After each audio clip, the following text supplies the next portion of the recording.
అందరికీ నమస్కారం. నేను మీ సౌమ్య. ముందుగా అందరికీ పరాభవనామ సంవత్సర ఉగాది శుభాకాంక్షలు. ఈరోజు మనం మొదటి అధ్యాయంలోని 21వ శ్లోకం నుండి 25వ శ్లోకం వరకు సులభంగా నేర్చుకుందాం. ముందుగా 21వ శ్లోకం. అర్జున ఉవాచ సేనయోరుభయోర్మధ్యే రథం స్థాపయ మేచ్యుత. ఇప్పుడు దీని అర్థం ఏమిటో చూద్దాం. అర్జునుడు ఇలా అంటున్నాడు: ఓ అచ్యుత, దయచేసి నా రథాన్ని రెండు సైన్యాల మధ్యకి తీసుకువెళ్ళండి. యుద్ధం ప్రారంభం కంటే ముందు అర్జునుడు రెండు సైన్యాలను దగ్గర నుండి చూడాలని అనుకుంటున్నాడు.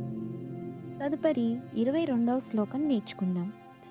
యావదేతాన్ నిరీక్షేహం యోద్ధు కామాన వస్థితాన్ కైర్మయ సహ యోద్ధవ్యం అస్మిన్ రణ సముద్యమే.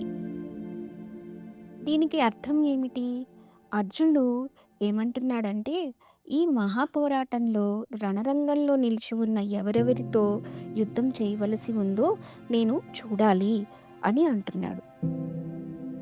అంటే అర్జునుడు తన ఎదురుగా ఉన్న యోధులను పరిశీలించాలని అనుకుంటున్నాడు. తదుపరి 23వ శ్లోకం తెలుసుకుందాం. యోత్స్యమానాన వేక్షేహం య ఏతత్ర సమాగతః ధార్తరాష్ట్రస్య దుర్బుద్ధేః యుద్ధే ప్రియచీకీర్షవః. దీనికి అర్థం ఏమిటంటే, అర్జునుడు ఇలా అంటున్నాడు: దుర్బుద్ధి కల ధృతరాష్ట్రుని పుత్రుణ్ణి సంతోషపెట్టడం కొరకు అతని పక్షాన యుద్ధానికి వచ్చిన అందరినీ ఒకసారి నేను చూడాలనుకుంటున్నాను అని. అంటే ధృతరాష్ట్రుని పుత్రుణ్ణి అంటే దుర్యోధన్ని సంతోషపెట్టడం కొరకు అతని పక్షాన్ని ఎవరెవరు యుద్ధం చేస్తున్నారో నాకు చూడాలనిపిస్తోంది అని అంటున్నాడు. తదుపరి 24వ శ్లోకం నేర్చుకుందాం. సంజయ ఉవాచ ఏవ ముక్తో హృషీకేశో గుడాకేశేన భారత సేనయోరుభయోర్మధ్యే స్థాపయిత్వా రథోత్తమం. దీనికి అర్థం ఏంటంటే, సంజయుడు ఇలా చెప్తున్నాడు ధృతరాష్ట్రుడితో. అర్జునుడు ఇలా చెప్పిన తర్వాత శ్రీకృష్ణుడు ఆ రథాన్ని రెండు సైన్యాల మధ్యలోనూ నిలిపాడు.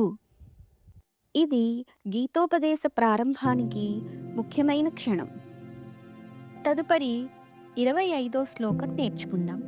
భీష్మ ద్రోణ ప్రముఖతః సర్వేషాం చ మహీక్షితాం ఉవాచ పార్థ పశ్యైతాన్ సమవేతాన్ కురూనితి.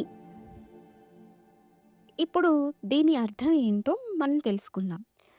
భీష్ముడు, ద్రోణాచార్యుడు మరియు ఇతర రాజుల సమక్షంలో శ్రీకృష్ణుడు ఇలా అంటున్నాడు: ఓ పార్థ, ఇక్కడ ఉన్న కురువంశస్థుల్ని చూడుము.